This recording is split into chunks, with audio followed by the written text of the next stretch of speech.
Good evening, YouTube. Xfile 2708 back again with another 5-minute movie review. So I think I mentioned on the last 5-minute movie review that I did that I'd look to do some of the more obscure movies as and when I watch them. So this afternoon I watched from 2006 a movie. Oh, apologies, I am using the ring light, giving that another try, so I do apologise if there's any glare. But yeah, we're having a look at See No Evil from 2006, starring Kane, aka I think Glenn Jacobs, I think his name is, from the WWE. So I've seen this one a couple of times before over the years. Probably haven't seen it for 5 years or so, maybe. So this is one that I picked up, or Ash very kindly gave me the heads up, and I was able to pick up off eBay recently, upgrading my DVD release. So my DVD release has gone across to GhostLews for his movie collection, and he's put up a new video. So his first video, don't know, maybe a year or so.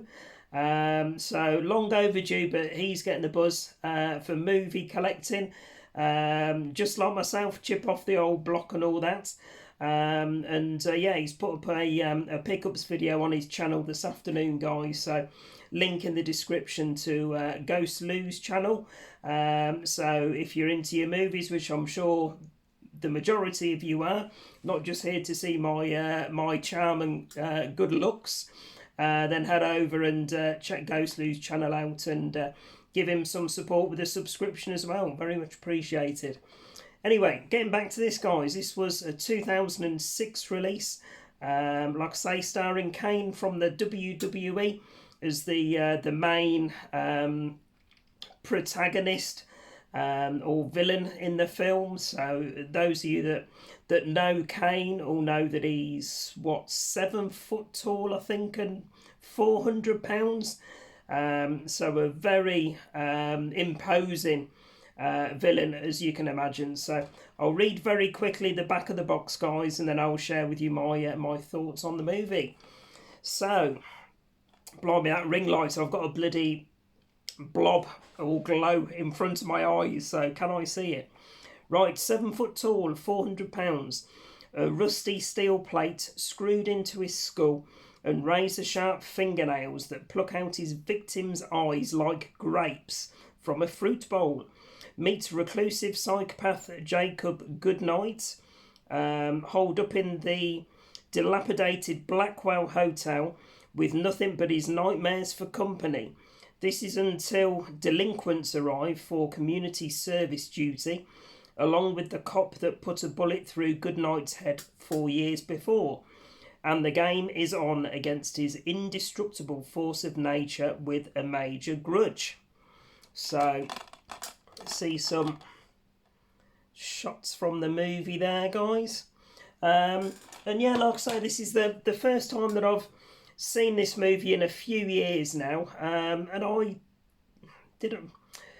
don't know whether to say I thoroughly enjoyed it, but I did enjoy it. It's certainly not a bad film. I've seen a whole lot worse over the years. Yeah, I quite enjoyed it. I think my letterbox rating is either a 3 or a 3.5. I'll have to look back on it and double check. But yeah, I quite enjoyed it. Decent pacing. So it's a film that's been done in conjunction between Lionsgate and WWE films. And it's got quite an interesting look. It feels, not too sure what it was filmed on, but it's got quite a gritty, grainy look to it, and almost like a bit of a sepia effect in places, if that makes sense. And I know, that won't be a look that's for everybody's liking. But for me, I sort of enjoyed that look and the feel that it gave to the film. As with all modern day teenage horror slashers. The teenagers are irritating to shit. Sadly, well, I won't go into all of the details.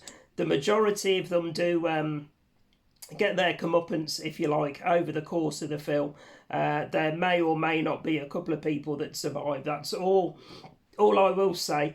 But yeah, I was glad when quite a few of them were met or confronted by Kane himself. So some of the brutality as well, the graphicness. I mean, it is an 18. It certainly doesn't hold back on that front. You know, it kind of, to some of the levels, you know, like it said on the back of the box there, with eyes being plucked out of people's faces like grapes, and you see all of that in all its glory. So if you are of a weak stomach, then yeah, I'd be careful going into it. But for me, I thoroughly enjoyed it.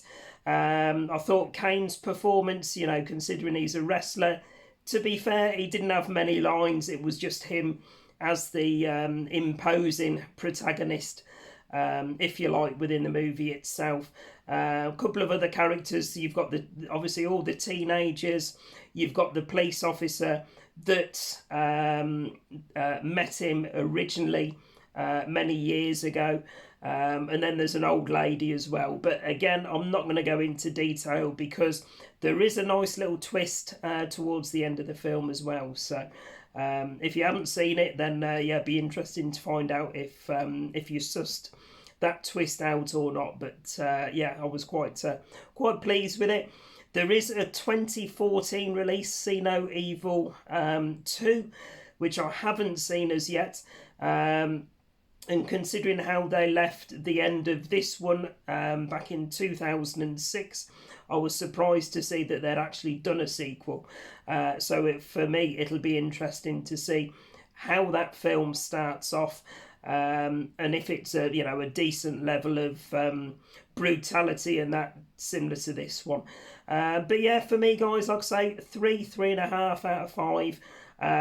It is one I've seen before, and it is one I'll rewatch again, and it is one that I'm happy to recommend people checking out. So there we go, guys. That's my I was going to say quick 5-minute movie review, but we're nearly 8 minutes now. But hey, I think everybody expects that with my videos by now. So if you have seen See No Evil, guys, let me know in the comments if it was one you enjoyed or not. So always nice to have that interaction with you guys in the comments.